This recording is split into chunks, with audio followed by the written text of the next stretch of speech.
11 वर्षों से जितना मेहनत करता है अपने विद्यालय में, और उसके साथ अन्याय हुआ है। और इस बार हमें पूरा उम्मीद है कि माननीय मुख्यमंत्री जी, बेसिक शिक्षा मंत्री जी हम लोगों के साथ बिल्कुल न्याय करेंगे। इसीलिए उत्तर प्रदेश के अनुदेशकों को धैर्य के साथ इंतजार करना चाहिए। जब बार बार आपसे कहा जा रहा है कि थोड़ा धैर्य रखिए, 1 महीना रुकिए, चुनाव के बाद देखिए स्थितियां बदलेंगी और उत्तर प्रदेश के अनुदेशकों के जो समस्याएं हैं उसका एक एक समस्या का समाधान होगा। और सरकार जो हमें देगी हम उसको स्वीकार करते हुए। आप जी सर, अनुदेशक संघ के नेता हैं, ये अनुदेशकों का भी कहना है, और अगर मैं भी सवाल करूं तो मेरा भी सवाल है। ये सुनते सुनते हमें महीनों गुजर गए कि सरकार कह रही है, सरकार बात कर रही है और सरकार आगे ये करेगी। ये सुनते सुनते लगभग काफी समय हो गया, क्योंकि सरकार को अब कुछ चीजें तो लागू करनी चाहिए। उसे अगर वो ये कहे कि मैं इकट्ठा लागू करूंगा लेकिन करूंगा 3 साल बाद, तो लोगों को बिलीव कैसे?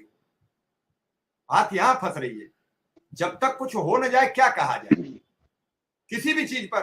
समस्या उससे नहीं है, समस्या इस बात से है कि अधिकारियों को जो कागज में आदेश होने उन्हें लागू करने में क्या दिक्कत है। या तो सरकार का प्रेशर इतना है कि तुम कुछ भी नहीं करोगे लागू, ये, या फिर कुछ और बात है। नहीं सर, पहले की स्थिति में और इस समय की स्थिति में बदलाव है।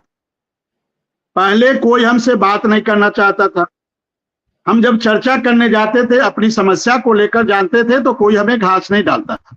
लेकिन इधर 2-3 सालों से जब हम लोगों ने संघर्ष किया और संघर्ष की स्थिति आई और हमसे लोगों ने संवाद करना शुरू किया। हमें याद है 27 दिसंबर को जब हम लोग इको गार्डन में धरना दिए थे, उसके बाद महानिदेशक मैडम से हम लोगों की 45 मिनट की वार्ता हुई और वो बैठक प्रमुख सचिव सुंदरम सर के निर्देश पे हुई थी।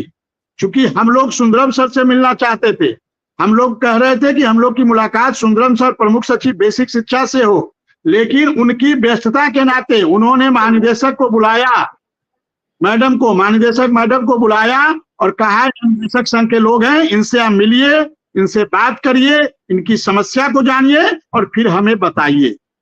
तो महानिदेशक मैडम से हम लोग की 45 मिनट की वार्ता हुई, हमारी प्रतिनिधिमंडल की, और काफी अच्छी वार्ता हुई। इससे पहले कोई हमसे बात नहीं करना चाहता था, कोई हमारे लिए 2 मिनट 1 मिनट का भी समय, हमें वो दौर भी याद है जब हम परियोजना कार्यालय पहुंचते थे और कोई हमसे बात करने को तैयार नहीं होता था, कोई हमसे मिलने को तैयार नहीं होता था। लेकिन हमारे अनुदेशक साथियों के संघर्षों की देन है कि स्थितियां बदली, परिस्थितियां बदली, और उसके बाद जो हमसे मिलने से कतराते थे, जो हमें घास नहीं डालते थे, वो लोग हमारे साथ बैठकर 45 मिनट, 1.5 घंटा, 1-1 घंटा की वार्ता कर रहे थे।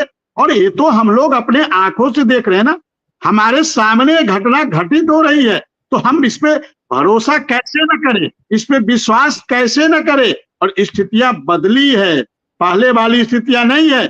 अब इस समय की जो सरकार है वो संवेदनशील है, वो अनुदेशकों की समस्या को भली भांति जान रही है, क्योंकि हम लोगों ने इतना प्रयास किया, इतना मेहनत किया कि उत्तर प्रदेश के अनुदेशकों की समस्या अब एक-एक अधिकारी से लेकर एक-एक मंत्री के मानस पटल पे अंकित हो चुका है। इसीलिए पहले हम अनुदेशक,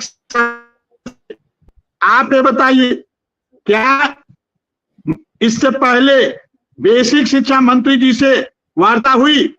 आपने 4 दिन का धरना दिया, क्या प्रमुख सचिव बेसिक शिक्षा से 1.5 घंटे की वार्ता हुई? नहीं हुई। थोड़ा धैर्य रखिए, थोड़ा इंतजार करना पड़ेगा।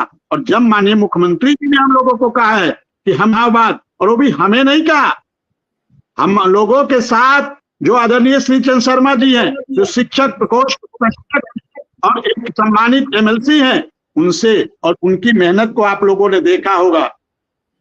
4 बार अनुदेशक शिक्षा मित्रों के मुद्दे पर माननीय श्री चंद्र शर्मा जी माननीय मुख्यमंत्री जी से मिल चुके हैं। तो कहीं ना कहीं सरकार संवेदनशील है।